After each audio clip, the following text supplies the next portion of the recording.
Glória a Deus. Igreja, que a graça e a paz da parte de Deus, o nosso Pai, e do nosso Senhor e Salvador Jesus Cristo esteja com todos vocês e também com todos aqueles que vão nos acompanhar através das redes sociais. O texto da palavra do Senhor desta noite está no Evangelho de Jesus Cristo, segundo o apóstolo João, no capítulo 4. No capítulo 4. E o tema: quem são os adoradores que o Pai procura?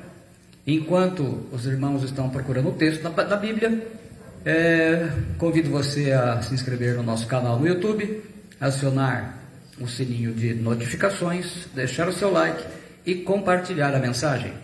A mensagem de muita edificação para nós, de revelação da palavra do Senhor. Evangelho de João, no capítulo 4. Capítulo 4, quem são os adoradores que o Pai procura? Eu vou ler todo o contexto do versículo 1 até o versículo 24, que diz: E quando o Senhor entendeu que os fariseus tinham ouvido que Jesus fazia e batizava mais discípulos do que João, ainda que Jesus mesmo não batizava, mas os seus discípulos, deixou a Judéia e foi outra vez para a Galiléia, e era-lhe necessário passar por Samaria. Foi, pois, a uma cidade de Samaria chamada Sicar, junto da herdade de Jacó, que Jacó tinha dado ao seu filho José. E estava ali a fonte de Jacó. Jesus, pois, cansado do caminho, assentou-se assim junto da fonte. Era isto quase a hora sexta. Veio uma mulher de Samaria tirar água. Disse-lhe Jesus: Dá-me de beber. Porque os seus discípulos tinham ido à cidade comprar comida. Disse-lhe, pois, a mulher samaritana: Como, sendo tu judeu, me pedes de beber a mim, que sou mulher samaritana? Porque os judeus não se comunicam com os samaritanos. Jesus respondeu e disse: Se tu conheceras o dom de Deus, e quem é o que te diz, dá-me de beber, tu lhe pedirias e ele te daria água viva. Disse-lhe a mulher: Senhor, tu não tens com que tirar, e o poço é fundo. Onde, pois, tens a água viva? És tu maior do que o nosso pai Jacó, que nos deu o poço, bebendo ele próprio dele, e os seus filhos e o seu gado? Jesus respondeu e disse-lhe: Qualquer que beber desta água tornará a ter sede, mas aquele que beber da água que eu lhe der, nunca terá sede, porque a água que eu lhe der se fará nele uma fonte de água que salte para a vida eterna. Disse-lhe a mulher: Senhor, dá-me dessa água para que não mais tenha sede e não venha aqui tirá-la. Disse-lhe Jesus: Vai, chama o teu marido e vem cá. A mulher respondeu e disse: Não tenho marido. Disse-lhe Jesus: Disseste bem, não tenho marido, porque tiveste 5 maridos, e o que agora tens não é teu marido. Isso disseste com verdade. Disse-lhe a mulher: Senhor, vejo que és profeta. Nossos pais adoraram neste monte, e vós dizeis que é em Jerusalém o lugar onde se deve adorar. Disse-lhe Jesus: Mulher, crê-me, que a hora vem em que nem neste monte, nem em Jerusalém adorareis o Pai. Vós adorais o que não sabeis, nós adoramos o que sabemos, porque a salvação vem dos judeus. Mas a hora vem, e agora é, em que os verdadeiros adoradores adorarão o Pai em espírito e em verdade, porque o Pai procura a tais que assim o adorem. Deus é espírito, e importa que os que o adorem em espírito e em verdade. Pai Celestial, está lido o Evangelho desta noite, a palavra do próprio Jesus, e pedimos que o seu Espírito Santo nos ilumine e possamos edificar as nossas vidas através desta mensagem poderosa, em nome de Jesus Cristo. Amém. Pode se assentar, irmãos.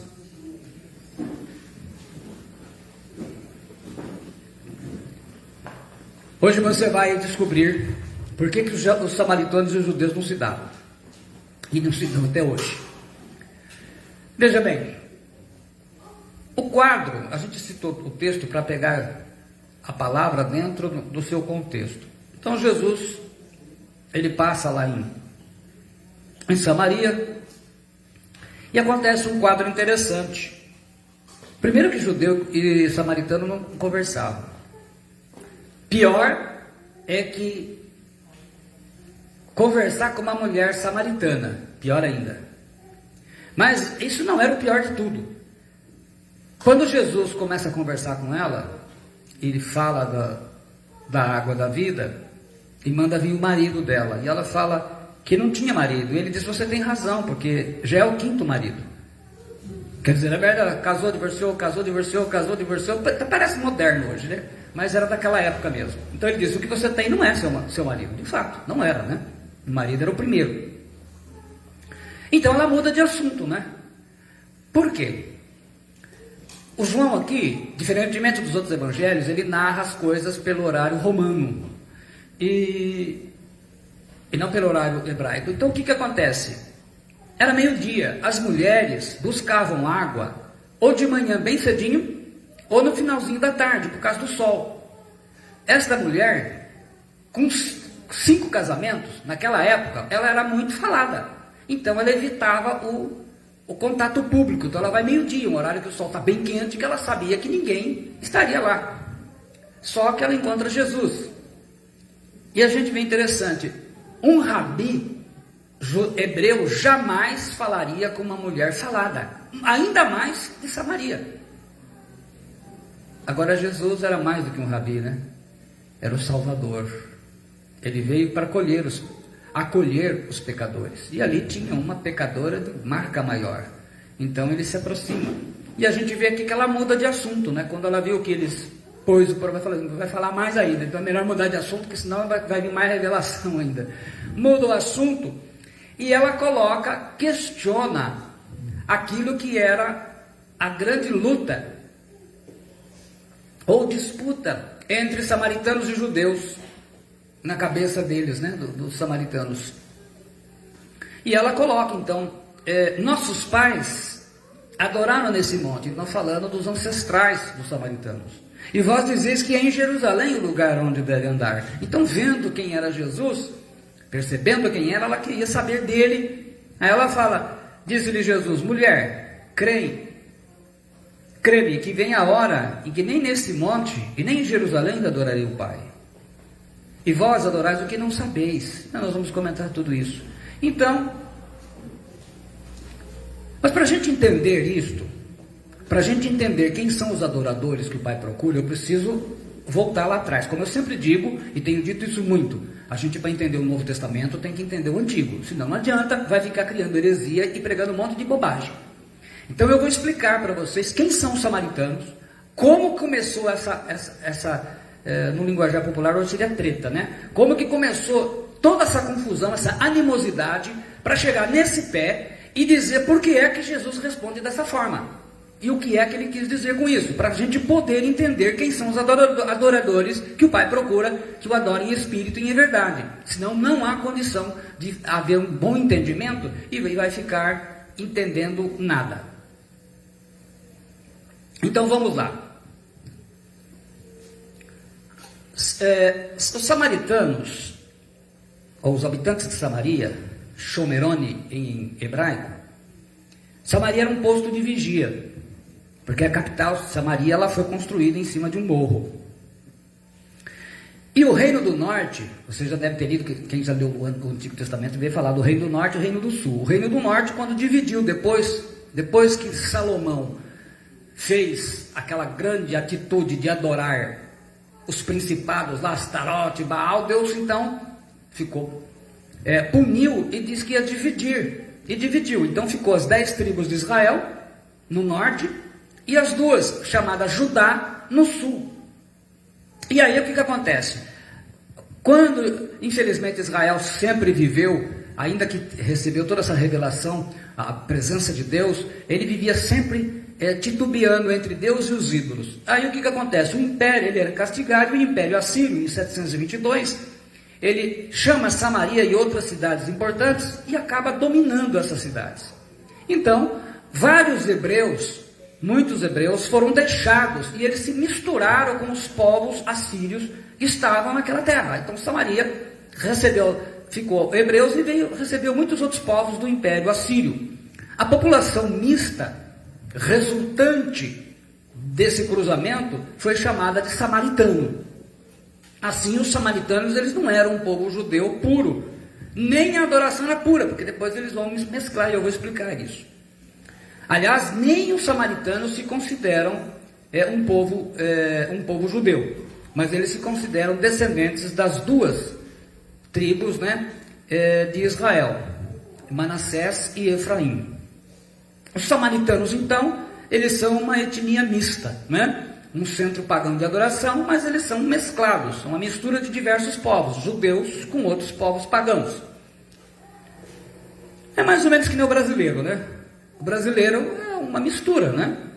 Índios, negros, europeus e asiáticos.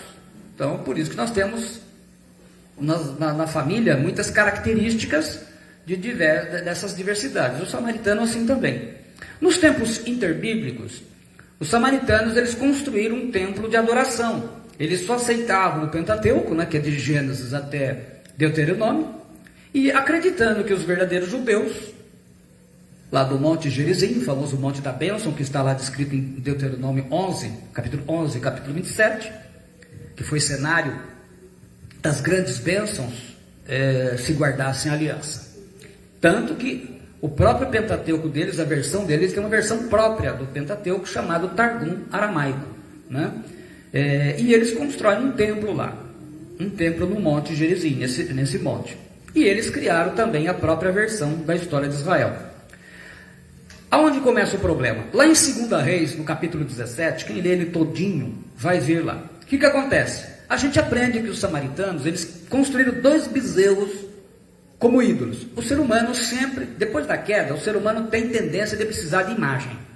Infelizmente precisa de imagem. E esse aqui constrói de bezerro, imitando basicamente o que Israel fez no Egito, né? E eles colocaram como rei Jeroboão, que era um judeu muito ímpio. E esse Jeroboão, ele que introduziu o culto no Monte Gerizim ao Senhor Deus de Israel. Mas, esse é o problema do mas.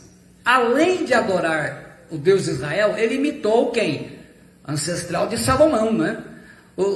Imitou Salomão, adorando outros deuses. Está escrito lá a gente lê mais ou menos assim alguns versículos, capítulo 17, versículos 16, 17 e 18. Desprezaram todos os mandamentos do Senhor, seu Deus, e fizeram para si imagens de fundição, 2 bezerros, fizeram um poste ídolo e adoraram todo o exército do céu, que começaram a adorar o sol, a lua, as estrelas, e serviram a Baal, está aqui o principado. Também queimaram a seus filhos e as suas filhas como sacrifício, isso aqui é o Moloque, né?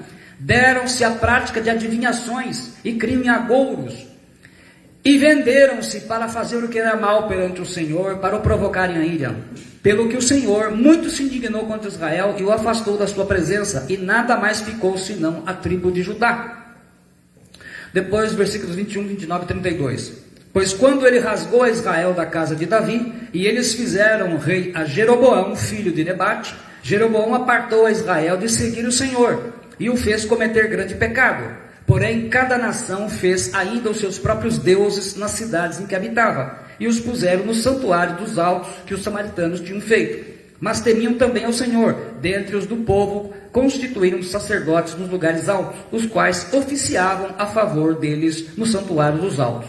Então, é isso que acontece. Quando ela fala aqui, nossos pais adoraram neste monte, a mulher samaritana, ela se refere ao culto, então, que os samaritanos faziam no templo do Monte Gerizim. Esse conflito ele começa quando os samaritanos foram preteridos, eles foram impedidos de ter o direito de ajudar na construção do templo de Jerusalém. Então, posteriormente, eles ficaram com mimimi, né? Ficaram magoados porque não puderam ajudar, então eles constroem o próprio deles, né? No lugar, no Monte Gerizim, basicamente lá no lugar onde Abraão construiu um altar, lá em Siquém, conforme está em Gênesis 12, 67, sob a orientação de Sambalate, famoso Sambalate. Então, a samaritana queria saber o seguinte: Senhor Jesus, aonde é o lugar verdadeiro de adoração? No monte ou no templo? Era isso que ela queria saber. Essa era a sua dúvida. E a gente viu aqui então que Samaria levou para o monte, tanto que o Salmo, quando ele fala, eleva os olhos para os montes, de onde me virá o socorro, ele fala porque nos montes era onde se adorava. Se a gente for ver bem, Nem Israel, quando estava fiel a Deus, nem a igreja faziam nada em monte. Foram indivíduos na sua particularidade, como foi Elias, como foi Jesus, Moisés. Mas o povo em si, você não vê na Bíblia Israel indo para o monte. Só vê indo para o monte quando está na idolatria, né? Quando está na rebeldia, fazendo coisa errada. Aí diz: e vós dizeis, ela acrescenta, aqui é em Jerusalém o lugar onde se deve adorar. A mulher samaritana, então, ela queria saber quem que estava certo, se era o samaritano, se eram os judeus. Aí Jesus, então, começa a responder a ela: vós adorais o que não sabeis, ou melhor, o que não conheceis. Quer dizer, os samaritanos não conheciam a Deus. Eles não tiveram a revelação do Senhor plena, como foi Israel, através de Moisés, depois através dos profetas, né? E por isso eles não podiam adorar a Deus em verdade. Então, a primeira coisa que a gente começa a ver é que para adorar em verdade precisa ter um conhecimento de Deus. Ele diz: nós adoramos o que sabemos, ou o que conhecemos. Já os judeus, ao contrário, o que acontece? Ao contrário dos samaritanos, eles tinham uma plena revelação de Deus no Antigo Testamento. Então, assim, eles conheciam Deus que eles adoravam, porque Deus escolheu se revelar aos judeus, né? E quando Jesus usa aqui o pronome nós, ele aqui se identifica como judeu. Então ele diz: olha, nós adoramos um Deus que nós conhecemos pela revelação que ele fez. Ele revelou, ele trouxe a palavra. Então, não somente o Pentateuco, mas todo o Antigo Testamento, os judeus guardavam, porque era a revelação da verdade de Deus. E eles são assim até hoje, né? Ele continua: porque a salvação vem dos judeus. Primeiro, a salvação vem primeiro para o judeu, né? Romanos 1,16, Lucas 19,9. Então, primeiramente, a salvação chegou para o judeu. Isso ninguém tira dele. Segundo, que o Messias, Jesus, é judeu. E depois, por intermédio dos judeus, é que a salvação chegou a nós gentios. Porque gentil quer dizer todos aqueles que não são judeus, né? Romanos 3,2, 9, 4, 5, né? Todos os livros da Sagrada Escritura, exceto Lucas e Atos, foram escritos por judeus. Então, toda a revelação da verdade foi dada para judeus. A igreja foi construída com os fundamentos dos apóstolos e profetas. Eram judeus. Então, não tem como tirar o judeu. Não tem como a gente vê hoje. A gente vê pastor pregando: a igreja substitui Israel. É muita bobagem para o meu gosto. Muita bobagem para escutar nos dias de hoje. E gente que se diz doutor. Então, assim, se não tiver revelação do Espírito Santo, vai falar bobagem.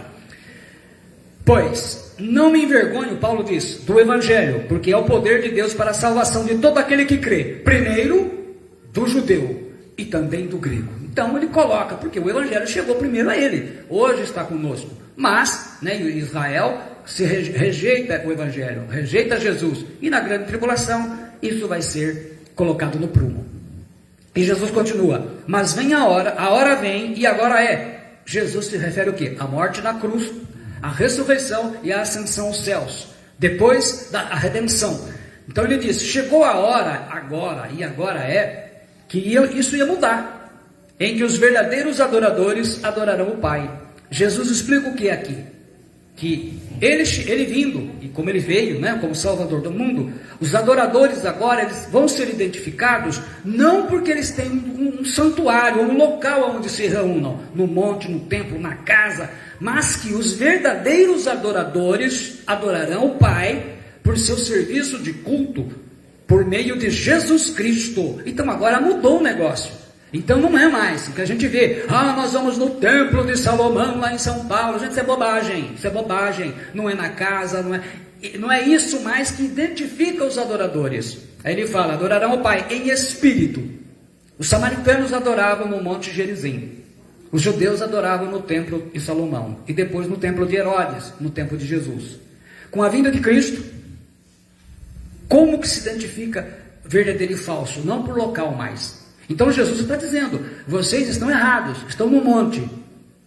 Não foi isso que Deus mandou fazer, Ele mandou adorar no templo. Só que agora, esse tempo passou, com a vinda de Jesus. Os verdadeiros adoradores são todos aqueles que adoram a Deus no coração, por meio do Filho, em qualquer lugar. Paulo, apóstolo maravilhoso do Senhor, em Filipenses 3,3, ele escreve assim: porque nós é que somos a circuncisão, nós que adoramos a Deus no Espírito e nos gloriamos em Cristo Jesus e não confiamos na carne. Então ele traz uma revelação. Então não é o salão, não é? A gente vê hoje os cristãos na internet brigando, não, porque não é no templo, é nas casas, gente, a adoração em Deus agora é na nossa vida, é dentro de nós. Esqueçam o lugar.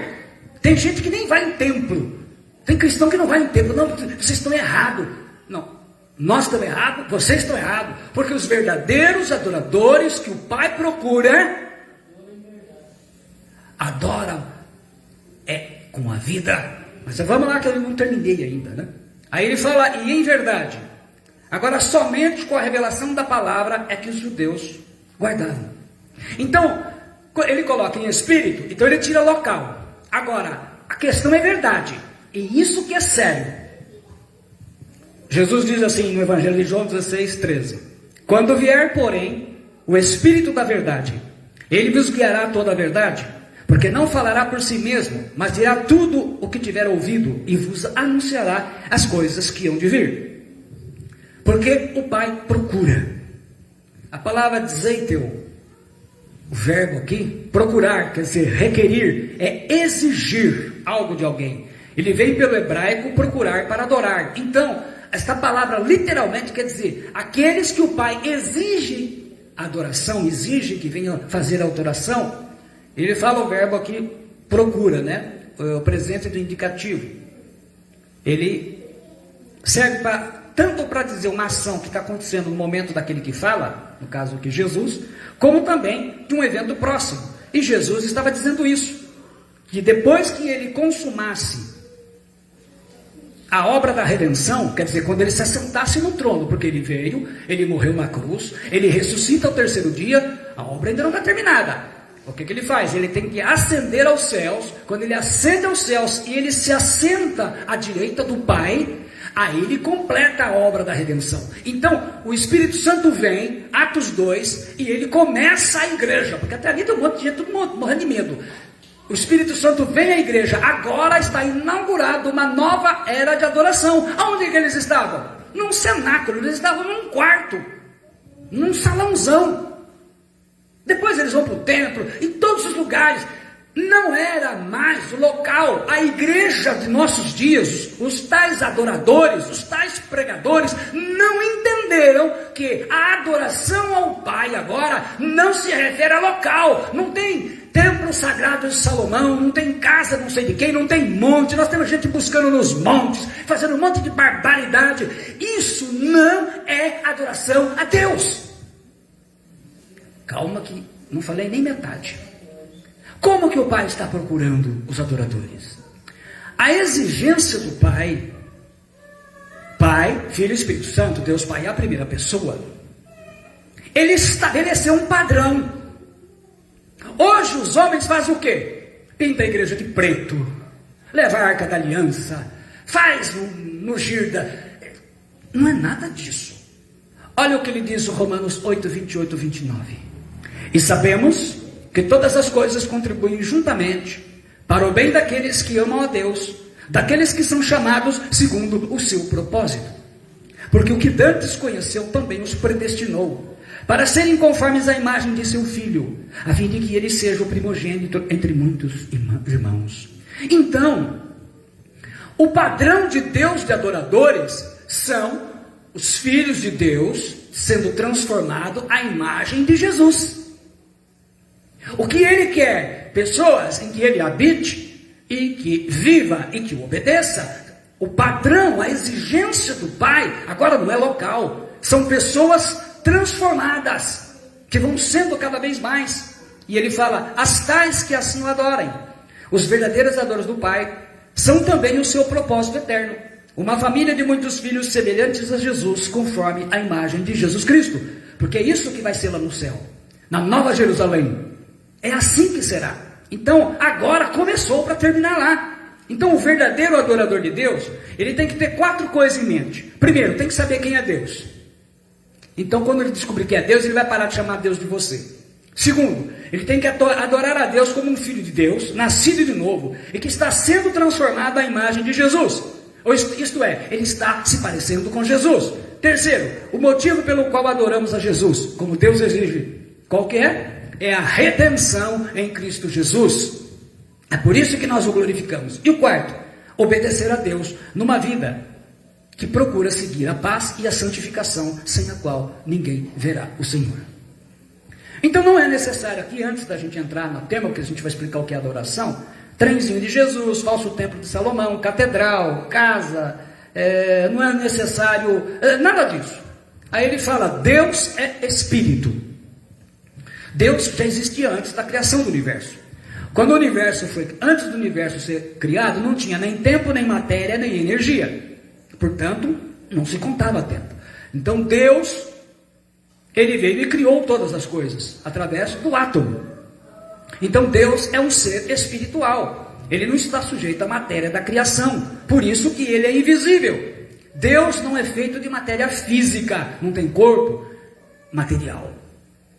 Isto é, Deus possui um tipo de existência ainda mais maravilhosa e extraordinária que a nossa mente humana, do homem caído, não pode entender nem compreender. E nós seremos feitos à imagem de Jesus, o corpo glorificado, para poder ver esse Deus. Então o que acontece? Nós hoje, os adoradores que o Pai procura, são aqueles que o seu Espírito está transformando à imagem de Jesus. Por isso, o serviço de adoração, ele não está mais restrito ao local. Seja casa, catedral, templo, capela, num estádio de futebol. Contudo, o tipo de vida de Deus, ele é tão poderoso que ele trouxe a existência, o universo, e futuramente ele vai recriar todas as coisas. Por isso, nem os samaritanos, nem os judeus deveriam ter feito imagens de escultura para adorar e venerar falsos deuses. Então, quando nós vemos o ser humano precisando de imagem, a gente sabe que esse não conhece Deus. Porque quem conhece Deus não faz isso. A gente vê hoje cristão se curvando diante de uma caixa de madeira que falam que é a réplica da arca. Gente, para começo de conversa, nem os judeus hoje aceitam uma falsa arca. Para poder adorar com a arca da aliança tem que ser original, aquela que Moisés construiu. Onde que está ela? Então, e a gente vê hoje cristão, então isso tudo é idolatria. E ele diz mais, importa que os que adorem, o adorem em espírito e em verdade. Não podemos inventar fórmula para adorar a Deus. Deus proibiu fazer imagem para dobrar o joelho diante delas, realizar oração, essas coisas todas. Os tempos de fazer serviço de adoração num local, somente em Jerusalém, acabou com a vinda do Filho de Deus. O reino de Deus ele iria para todas as nações. Então Deus será adorado em todas as nações e em qualquer lugar. Não adianta as pessoas hoje estarem idolatrando locais de culto, não é? Nós vamos naquele templo, na catedral, nós vamos na casa de Deus. Gente, nós adoramos a Deus, não é bem assim. E mais, não basta ser sincero. Não basta ser sincero. O caminho que vai para o inferno está cheio de gente sincera. Quando você inova, você inventa novas fórmulas de fazer culto. Você erra feio. Você faz como Caim e Esaú. E as pessoas hoje a cristandade está cheia de novidades para adorar a Deus. Que eles entendem que é adoração. Isso está fora. Não é isso que o Pai quer. Porque o que o Pai quer, Ele já deixou escrito. Haviam 3 classes de adoradores. Samaritanos, que faziam o serviço de adoração no monte, como muito cristão faz hoje, né? E era uma benção. Os judeus faziam o serviço de adoração no templo. E os que viriam depois, que fariam serviço de adoração em espírito e em verdade. Então, tem gente adorando no monte, tem gente adorando no templo, tem gente adorando na casa, mas o que o Pai procura, o adora em espírito e em verdade. Como que era a adoração no Antigo Testamento? O serviço do sacerdote e os animais sacrificados. O serviço dos levitas e o ensino da lei. Os utensílios que eles usavam conforme a lei. 400 anos depois, Davi, então, ele introduz o ministério de louvor, que eram discípulos, levitas discípulos, né, com seus mestres, que ministravam de costa, porque eles ministravam para o Senhor, não para o povo. Então veja bem, era essa forma porque Deus assim determinou. O mesmo lugar aonde o Abraão foi oferecer o Isaac, ali Salomão Você acredita que Salomão construiu o seu templo? Ali Jesus foi crucificado. E provavelmente nesse local o anticristo vai fazer com que permitir e conseguir ajudar o Israel a construir o terceiro templo, que ele vai profanar. Os judeus então adoravam a Deus em verdade, conforme a revelação da palavra de Deus dada a Moisés. Então quando Jesus diz, melhor dizendo, adorar a Deus em verdade é conforme a palavra. Mas os judeus não adoravam em espírito. Mateus 15, de 8 a 9, Jesus diz: esse povo honra-me com os lábios, mas o seu coração está longe de mim. E em vão me adoram, ensinando doutrinas que são preceitos de homens. Então começa a criar fórmulas. Todo mundo está criando fórmulas de adoração. A adoração correta e aceita por Deus também deve ser fruto de um ensino verdadeiro da palavra de Deus. Pois um povo que vive fora da verdade da palavra de Deus é um falso adorador. O que é o problema? Está cheio de falsos mestres ensinando. E o povo vai atrás, porque fica famoso. Então distorce aquilo que é da palavra de Deus. Os samaritanos, já por sua vez, não adoravam a Deus nem em espírito e nem em verdade. Porque eles inventaram um jeitinho, vamos dizer assim, um jeitinho brasileiro de adorar a Deus. Não conforme a palavra de Deus, a revelação que foi dada no Antigo Testamento. Então quando a gente começa a inventar muito para atrair, a gente faz isso que é para manter os jovens na igreja. Tá, mas você está fazendo falsos adoradores. Esse é o problema, você inventou fórmula. O que você faz? Aonde que está escrito? Ah, não está na palavra. Então é um falso adorador. Esse é o problema. Jesus anunciou que o tempo de adoração não seria mais em Jerusalém, nem em Samaria, onde se deveria adorar o Pai.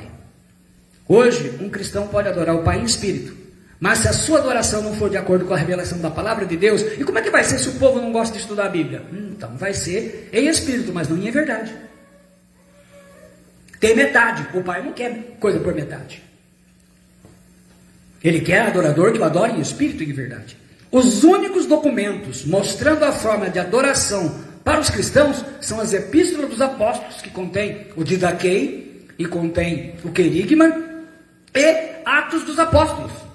Quando nós voltamos a adorar a Deus com a particularidade dos judeus, Arca da Aliança, Menorá, Mezuzá, Templo, nós estamos adorando a Deus como? Não em espírito e em verdade, porque isso é mentira. Nós estamos trazendo antigos símbolos de adoração para essa nova, e agora Jesus diz que não é mais assim. O livro de Hebreus, por exemplo, que é o livro que nós estamos lendo, ele ensina claramente que quando os cristãos passaram por perseguição, eles começaram o quê? Voltar ao sistema judaico de adoração. E ele mostra, por causa da perseguição do Império Romano, que isso estava errado, que Jesus veio estabelecer um novo modelo. Então quando a gente vê hoje as igrejas com mezuzá, com falsa arca de aliança, falsos templos e tanta coisa, fazendo coisas como se fosse Israel. O que é isso? Não é adoração nem em espírito nem em verdade. Além de falar das adorações que são um acréscimo de coisas estranhas, unção dos animais, cair no chão, orar no monte para receber profecia. Nada disso é adoração em espírito e em verdade. Isso é adoração segundo o homem, está fora do propósito do Pai. E mais, Jerusalém, templos, catedrais, capelas, casas, tudo isso é invenção humana. É o Caim tentando agradar a Deus, é Esaú tentando agradar a Deus da sua maneira. É repetir o tipo de adoração que faziam os samaritanos. A palavra adoradores, proskunetes. Mas aí fica a pergunta assim, o que é adoração? Eu estou falando muito de adorar. O que é adoração? A palavra... Quando Jesus falou de adoradores, ele estava falando de adoração. E o que é adoração? A grande maioria dos cristãos e pastores atuais, se perguntarmos o que é adoração, eles vão dizer que é quando a gente no culto, ou não, seja no salão, num templo, numa catedral, quando nós estamos, como nós fizemos agora, nós estamos tocando louvor, e você faz aquela entrega a Deus, fica ali louvando, cantando, erguendo as mãos, se curva, se dobra, pensa que isso não é adoração. Isto é o momento conclusivo, podemos dizer, da adoração. Alguns chamam esse momento de finalização do louvor. Em hebraico, istashavê. Palavrinha um pouco complicada. Esse entendimento errado, em parte, veio por erro na tradução dos originais da palavra de Deus. Esse é o problema. A tradução tem erro. E se a gente não aprende pelo original, a gente cria coisa errada. Eu vou citar três trechos bem fortes do Antigo Testamento, em que a palavra usada é adorar. Êxodo 20, capítulo 20, versículo 5, no mandamento. Não as adorarás, falando das imagens, né? Nem lhes darás culto, porque eu sou o Senhor teu Deus, Deus zeloso, que visito a iniquidade dos pais nos filhos, até a terceira e quarta geração daqueles que me aborrecem. Neemias 8, 5, 6. Lá quando eles estavam expondo novamente a palavra de Deus. E Esdras louvou o Senhor, o grande Deus, de todo o povo. E todo o povo respondeu, amém, amém. Levantando as suas mãos, inclinaram suas cabeças e adoraram ao Senhor com os rostos em terra. E todos os filhos de Israel, agora nós estamos em 2 Crônicas 7:3. E todos os filhos de Israel, vendo descer o fogo, lá quando Salomão consagra o templo, né? O templo, descer o fogo e a glória do Senhor sobre a casa, encurvaram-se com o rosto em terra sobre o pavimento, e adoraram e louvaram ao Senhor, dizendo, porque Ele é bom, porque a sua benignidade dura para sempre. A palavra adorou, nesses três textos, é a palavra hebraica shaká, que significa prostrar-se, inclinar-se diante de um superior, seja Deus, o verdadeiro, os falsos deuses. Então veja bem, os tradutores aqui, eles usam um método de tradução por equivalência dinâmica, que coloca uma palavra de maneira fácil de você entender, mas não no sentido hebraico. Por quê? O que eles fizeram aqui não foi adoração, eles se curvaram, eles se prostraram, a palavra significa isso, eles se prostraram, se prostra no chão e coloca o rosto em terra, foi isso que eles fizeram, e isso entrou no nosso idioma como adoração. Por isso nós, do Ocidente, cabeça ocidental, temos a ideia que a adoração é cantar, adorando, louvando, se prostrando. Adoração, primeiro eu vou falar o que não é adoração, ela não é um sentimento. Eu estou sentindo a presença de Deus nesse lugar. Isso não é adoração. Adoração não é chorar de emoção. Estou chorando de emoção. Meu Deus, estou adorando. Não, isso não é adoração. Adoração não é um estado de espírito mais espiritual. Adoração não é o momento em que o líder do louvor prepara uma esfera propícia para a gente louvar a Deus. Irmãos, vamos preparar. Também não é isso. A adoração não é o momento em que você se prostra e canta louvores e hinos espirituais ao Senhor. Tudo isso são louvores ao Senhor. Não é que é errado. Tudo isso são louvores ao Senhor. Tudo. Então o que eles fizeram aqui foi louvor. Ai, mas pastor, pelo amor de Deus, me fala o que é adoração. É isso que nós vamos ver. Êxodo 36. Eu vou ler 35, 20, 24, 36, 5. Presta atenção na palavra quando eu falar serviço. Então toda a congregação dos filhos de Israel saiu da presença de Moisés. E veio todo homem a quem o seu coração moveu, e todo aquele cujo espírito voluntariamente o excitou, e trouxeram a oferta alçada ao Senhor, para a obra da tenda da congregação, e para todo o serviço, e para as suas vestes santas. Assim vieram homens e mulheres, todos dispostos de coração, trouxeram fivelas e pendentes e anéis e braceletes, todos os objetos de ouro, e todo o homem fazia oferta de ouro ao Senhor. E todo homem que se achou com azul e púrpura e carmesim e linho fino, e pelos de cabras e peles de carneiros, tintas de vermelho e peles de texugos os trazia. Todo aquele que trazia oferta alçada de prata ou de metal, a trazia por oferta alçada ao Senhor. E todo aquele que possuía madeira de acácia, a trazia para toda a obra do serviço. E falaram a Moisés dizendo, o povo traz muito mais do que basta para o serviço da obra do Senhor, que o Senhor ordenou que se fizesse. A palavra para adoração em hebraico é avodá. Essa avodá é traduzida como serviço, como trabalho. Portanto, adoração significa trabalho, serviço. Então, adorar é trabalhar, é servir. A adoração vem em primeiro lugar, depois vem os louvores. A raiz da palavra avodá, que é servir, trabalhar, é avod, que significa servir, trabalhar. Então, quando você está trabalhando para Deus, você está adorando a Deus. Você vem à congregação para consumar tudo isso que você já fez. Como que era adoração no Antigo Testamento? A gente vê aqui, toda essa palavra, ele fala, para o serviço, avodá. A obra, avodá. Então, tudo que eles fizeram, eles pegaram os trabalhos, eles pegaram o ouro, não tinha dinheiro. Então, era tudo com ouro, prata, tudo que eles ofertaram, tudo que eles fizeram, preparando para o quê? Para o serviço de adoração. Como que era a adoração no Antigo Testamento? A adoração, meus irmãos, quando o pessoal hebreu vinha para o culto, trazia os animais para o sacrifício, então era cheiro de animal, cheiro de sangue, era tudo isso. Esse era o serviço de adoração. O sacerdote, primeiro, o sacerdote, ele vestia as suas vestes sagradas. Êxodo 28, está lá. Segundo, o sacerdote pegava o animal que ia ser sacrificado pelo povo, pelo pecado do povo. Levítico 14, Êxodo 29. Por quê? A verdadeira adoração, o trabalho de Deus, a obra, foi feita em Jesus Cristo. Se nós olharmos isso aqui, tudo é símbolo dele. Terceiro, o sacerdote sacrificava o animal, seja ele cordeiro, touro, bode. Levítico 14, Êxodo 29. Quarto, o sacerdote, é todo o processo da adoração.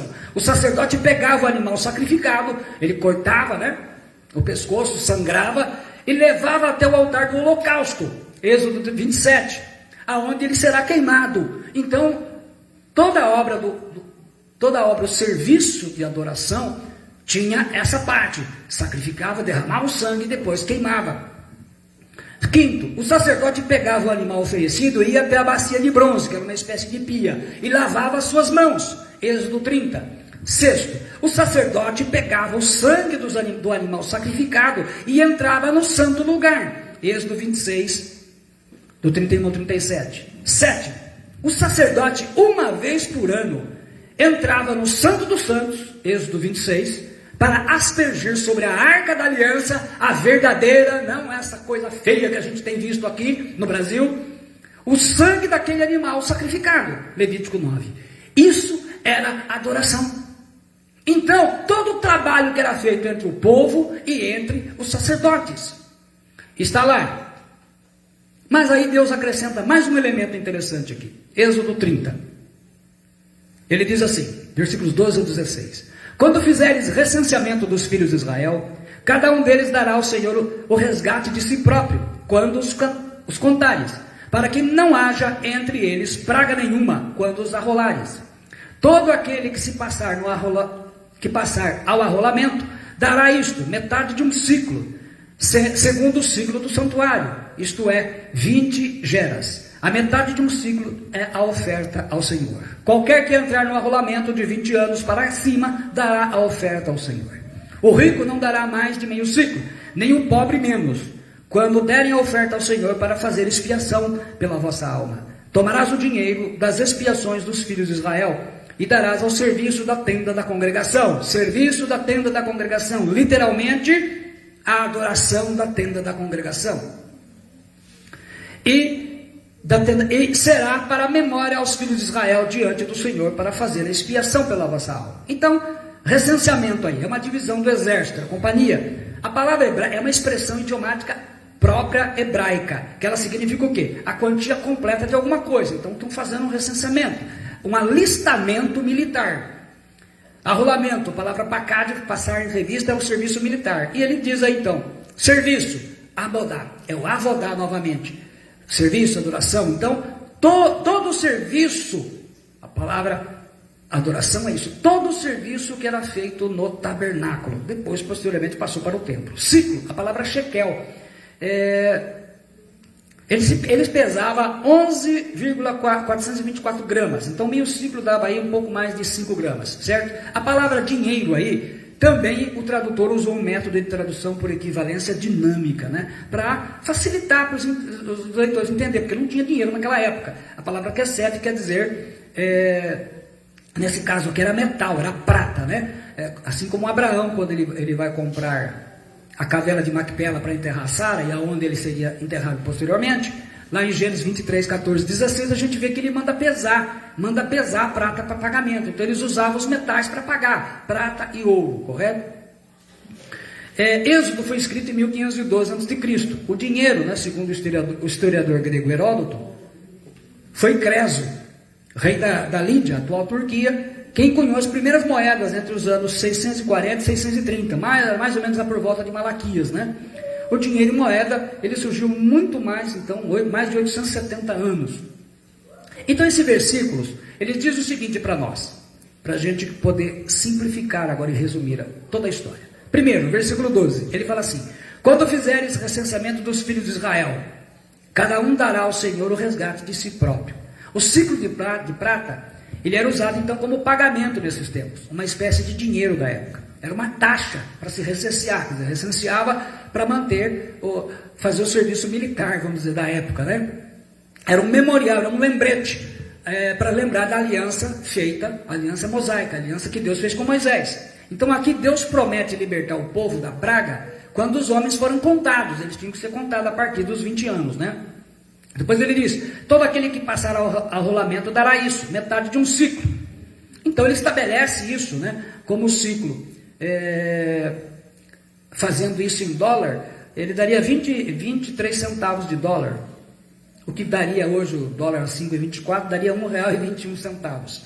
É interessante que ele fala, coloca a idade aqui de 20 anos, né? Hoje, no Brasil, é 18. Na época era 20 anos. E ele fala que o rico não vai dar mais e nem o pobre menos. O valor era um valor que o pobre podia conseguir dar. Então o rico queria dar mais. Então ele colocava todo mundo no mesmo nível. Vocês não dão mais e os outros não dão menos. Estabelece. Não é que o dinheiro redimia a alma de ninguém. Nem os touros, nem sangue de touro, de bode. Tudo isso apontava para o sacrifício de Jesus. O pagamento seria feito, a redenção vai ser feita através de Jesus Cristo. Então, literalmente, darás a adoração da tenda da congregação. Então, adoração é serviço, é trabalho. Agora, no Novo Testamento, nós não temos mais um tabernáculo. Então, todo tipo de trabalho é uma adoração.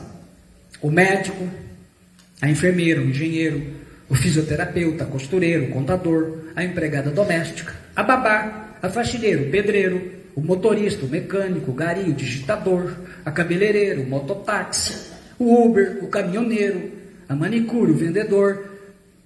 A diferença é o seguinte: é um trabalho honesto, sem corrupção, certinho, então uma adoração a Deus. É desonesto, corrupto, a adoração é para o outro. Então assim, vamos exemplificar para ficar mais claro ainda. Aquele que cuida das letras dos hinos que nós cantamos no hino é adoração a Deus. O que faz a edição dos vídeos, das pregações, é adoração a Deus. Aquela que vai orar no ministério de intercessão é adoração a Deus. Aquele que vai aprender ou ministrar no discipulado ou no estudo bíblico é adoração a Deus. Aquela que ensina na escola bíblica das crianças é adoração a Deus. Aquele que faz o sustento da obra de Deus com dinheiro, que esses textos todos aqui falam disso, é adoração a Deus. Aquele que trabalha no ensaio dos hinos para cantar no culto, junto com a igreja, é adoração a Deus. Aquele que prepara o sermão da pregação da palavra de Deus, é adoração a Deus. Aquela que limpa o salão, lava os banheiros, arruma as cadeiras, deixa tudo preparado para que a congregação venha cantar e louvar a Deus e ouvir a palavra, é adoração a Deus. Aquele que divulga e compartilha as mensagens da palavra de Deus, manda para as outras pessoas, é adoração a Deus. Aquele que se esforça e traz uma pessoa não convertida para o culto, é adoração a Deus. Aí no culto, a congregação se reúne e faz o fechamento. Como? Louvando, cantando, orando a Deus, se derramando no altar, que é o que eles chamam em hebraico, né? Ishtar Shaveh. E adoração no Novo Testamento? É isso que nós acabamos de ver. João 4:24. Deus é Espírito e importa que o adoremos, que os seus adoradores o adorem em Espírito e em verdade. Proscunel, palavra beijar a mão de alguém, sinal de reverência. Prostra-se de joelhos, ajoelho em homenagem. Daí vem a ideia de venerar. Observe que Jesus não vinculou a adoração, o trabalho a Deus, em nenhum local mais. Agora, a adoração é o trabalho que nós fazemos aonde nós estamos. Nem no monte, como se faziam os samaritanos, também nem no templo, como se faziam os judeus. Agora o serviço de adoração, ele não está restrito a local. É uma visão muito cega. Não, agora tem que ser tudo nas casas. Aonde que está escrito isso? A igreja fazia assim, a igreja ela fez nas casas, ela fez no templo, ela fez na escola, ela fez no aerópago, que era um ginásio, ela fez nas cavernas, aonde precisou, a igreja fez. Em espírito e em verdade, é estar implantando o reino. Jesus fala de trabalho, né? Ele fala assim, e Jesus lhe respondeu, meu pai trabalha até agora, e eu trabalho também. Adoração é trabalho. O livro de Apocalipse, ele coloca o fecho final. 22:3 diz assim, e ali nunca mais haverá maldição contra alguém, e nela estará o trono de Deus e do Cordeiro, e os seus servos o servirão. Literalmente, poderemos traduzir como a Bíblia judaica, no Berit Hadashah, que é o Novo Testamento. Não haverá mais maldições, o trono de Deus e do Cordeiro estará na cidade, e os seus servos o adorarão. Quer dizer, os seus servos trabalharão para Deus. Adoração é trabalho, é serviço a Deus. Quando você trabalha para Deus, você adora a Deus. Quando você faz o seu trabalho correto, você adora a Deus. Então o seu trabalho também. Então você já começou assim. Então a gente vem aqui o quê? Concluir a adoração. Claro que tem o serviço do sustento, mas a importância, o que é? Eu estou aprendendo, os adoradores em espírito e em verdade não inventam moda. Eles seguem aquilo que está na palavra de Deus. E o tipo de pessoa. Então é muito mais importante hoje, não é o cordeiro, que você não traz mais nem o touro, mas é a sua vida. Os adoradores que o Pai procura, eles estão sendo feitos à imagem de Jesus. Ou, num português mais simples, estão se parecendo com Jesus. Então, quem o Pai quer que o adore? Quem Ele exige que o adore? Pessoas que se identifiquem com Ele. Nós vemos pessoas hoje cheias de adultério, de roubo, de corrupção, fazendo um monte de coisa, e como se Deus aceitasse isso. O sujeito peca numa igreja, pronto, e corre para outra. Não é esse tipo de adorador que Ele procura. Ele procura adorador que o adore em espírito. Então não tem local determinado. Então esqueçam essa bobagem pentecostal brasileira de que no monte nós somos mais espirituais, tivemos revelação do Espírito. Esquece essa bobagem, esquece, isso é uma bobagem, isso é coisa de criança, de bebê. Espero que nós cresçamos no Espírito. Fala de pessoas cujo caráter, aonde quer que vá, seja respeitado, porque é um homem de Deus, porque é uma mulher de Deus. É isso que o Pai procura. E em verdade está na palavra, nem mais e nem menos. Então não adianta eu pintar esse salão aqui de preto e colocar um monte de gente dançando e sambando e botar uma arca de aliança aqui. Gente, isso aí é estar fora. Então existe muita gente adorando a Deus, mas em espírito e em verdade o Pai está procurando. Então você aprendeu hoje, até aqui você era ignorante, agora você aprendeu. A sua adoração começa no seu trabalho. Então lá você vai ser um sujeito honesto, exemplar. O seu trabalho na obra do Senhor, no discipulado, no ensino da palavra, na divulgação, enfim, tudo. Acima de tudo, na sua vida, na palavra do Senhor. É esse adorador que o Pai está procurando. Porque o Espírito Santo está transformando a cada um, a cada dia, na mente, nas palavras, nos ouvidos, o que anda escutando, o que anda vendo, o que anda guardando no coração, o que anda mostrando para o mundo, especialmente quando não tem ninguém conhecido por perto. Pai Celestial, está entregue a Tua palavra. O Senhor está procurando, ó Pai, adoradores que Te adorem em espírito e em verdade. Senhor, está entregue a mensagem, que o Senhor fale com o coração de todos aqueles que Te amam verdadeiramente, daqueles que querem estar na Tua presença, todos os dias, 24 horas por dia, para que quando a gente se reunir com a congregação, para louvar a Ti, engrandecer o Teu nome, a semana toda já tenha sido de adoração a Ti, Pai, em nome de Jesus Cristo e no poder do Espírito Santo. Deus te abençoe.